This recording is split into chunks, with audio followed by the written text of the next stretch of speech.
Hi Ava, this is Uncle Buddy from beautiful Prescott Valley, Arizona. Hope you're doing well. Hope that Alex and Mom and Dad are doing well also. Received an email from Nani a few weeks ago with a picture that she took of you holding up the letter that I sent you in a bottle. So I thought that was pretty neat that the note got to you. That was that was pretty amazing. And so I understand that you wrote me another letter in a bottle and put it in the creek. And an interesting thing happened once again. I I don't know if you know this, but I work at Prescott College, and we get students from all across the country. One of the students lives in Vermont, and she was driving cross country to attend college. And she stopped in New Paltz on the way to Prescott, and she found something interesting right by the Gilded Otter by the Wallkill River in New Paltz. And she picked it up, and what do you think it was? This bottle with some writing on it. And it says, "To Uncle Buddy, I love you." And in it, she opened it up and found this letter. This looks familiar. From you. You use scented markers because it smells fruity. And it says, "Dear Uncle Buddy, I love you. I hope you get this note. How are you doing? I miss you. How is the weather? Love, Ava." And so she just kept it, and with her as she was traveling cross country, and she started to attend college at Prescott College, take the classes, and she was telling the receptionist about this bottle that she found. And it was so interesting that she wanted to find out more about it, so she just kept it with her. And the receptionist is right, her desk is right down the hall from me, and I overheard her talking about this bottle. So I went and asked her about the bottle and where she found it. And I have a picture of her and her car, and she explained to me the trip that she took across country. So I'm going to show you a picture of who she is and the car she drove and how she got out here. Well, here's a picture of the student who found your bottle and note. Her name is Marcia Hinckley, and she's changing her name to Moonbeam Sky Dancer. That's an interesting name. And she's currently attending classes at Prescott College and studying the environment and ecology and things like that. And so she started out in her home of Vermont a few weeks ago and took a couple of days to travel cross country. I'd like to show you a picture of her car, which is also pretty interesting. And here's a picture of Moonbeam's car. It's a VW Beetle, and she's had it modified to run on seaweed juice.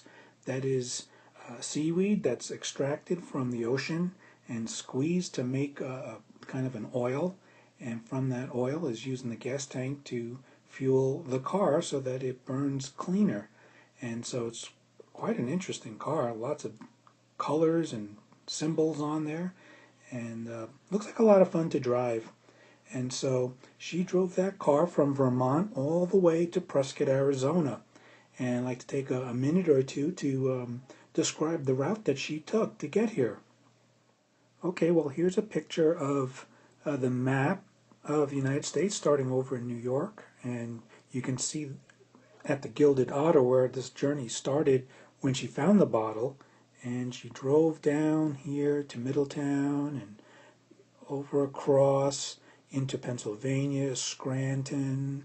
And she said there was a lot of construction in Pennsylvania, and the road was very bumpy. It was very difficult on her car. She kept on going. And then she got to all across Pennsylvania into Ohio and stopped at Akron, Ohio, to visit the world's largest block of Velveeta cheese. She thought it was really neat, and she tried to take a little piece of it, but the security guard prevented her because it's not allowed. So she got back in her car and continued on across Ohio to Columbus, which was a pretty busy place to drive through. And she stopped there for another day, and she was making some tie-dye t-shirts and stringing some beads, which are a lot of fun for people like that. And so she continued on a day later onto Route 70 and into Indiana. So Moonbeam continued her journey into Indiana and continued on until she got to Indianapolis, where the Indianapolis Speedway is. And she took a wrong turn and ended up on the Indianapolis Speedway track with her Beetle. And it was pretty funny from what she says, in that there was cars going 200 miles an hour, and here's her little Beetle doing 50 miles an hour. And she was safe. It was okay, even though the cars were zipping right by her. But she did manage to get off the track and back onto the highway.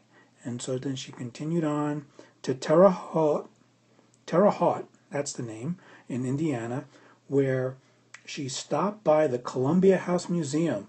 Columbia House used to sell vinyl records and 8-track tapes, and you can ask Mom and Dad about those, but she picked up some terrific 8-track tapes to play in her car, and so she had some new music to play on the rest of her journey. So she went from Terre Haute and continued down into St. Louis, and that's a city in Missouri, and it's very famous for baseball teams and for a couple of other things that I can't talk about.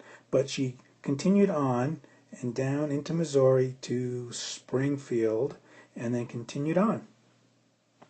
So she continued her journey, and let's see, went to Joplin, and then she stopped at Tulsa, where she found a flea market and traded some of her tie-dye t-shirts for wind chimes made out of all sorts of different metal, and it sounded I made a pretty sound and clanged and dinged, and so she took a couple of those wind chimes and continued on to Oklahoma City, where she then traded some of the wind chimes for some t-shirts again. So I don't know what that was about, but she liked the t-shirts that she saw in Oklahoma City, and so she got some more t-shirts and was driving along, and her car broke down right over in Amarillo, Texas, and so she had to go at the gas station and get it fixed, and was able to get it fixed.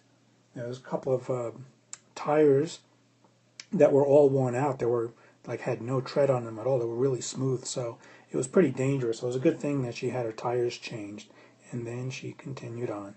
So after having her car fixed, she continued on I-40, which is a pretty straight road, until she got to Albuquerque, New Mexico, where they have the Bugs Bunny Museum. And so she took some pictures with Bugs and Daffy Duck and all of the Warner Brothers characters, and it was pretty fun, from what she says, to stop at Albuquerque and see Bugs Bunny. So she continued on and ended up in Gallup. So she continued on I-40 into Arizona and going up to Flagstaff, which is lots of evergreen trees, and went to see a display about that had the oldest Kit Kat bar that was ever made. This Kit Kat bar is in a glass case, and no one can touch it or eat it or anything like that. But she was looking at it, took a couple of pictures with it, and for her it was very special to have a picture of a Kit Kat bar. And so then she drove down all the way back into Prescott and reached Prescott College. And so that's the journey she took, and it took a couple of days because she stopped at all those interesting places and did some interesting things. And so the bottle ended up in Prescott. Quite a different journey than the first bottle that you sent that traveled into the ocean. And so pretty interesting. So that's the story. I hope that you found it interesting and entertaining.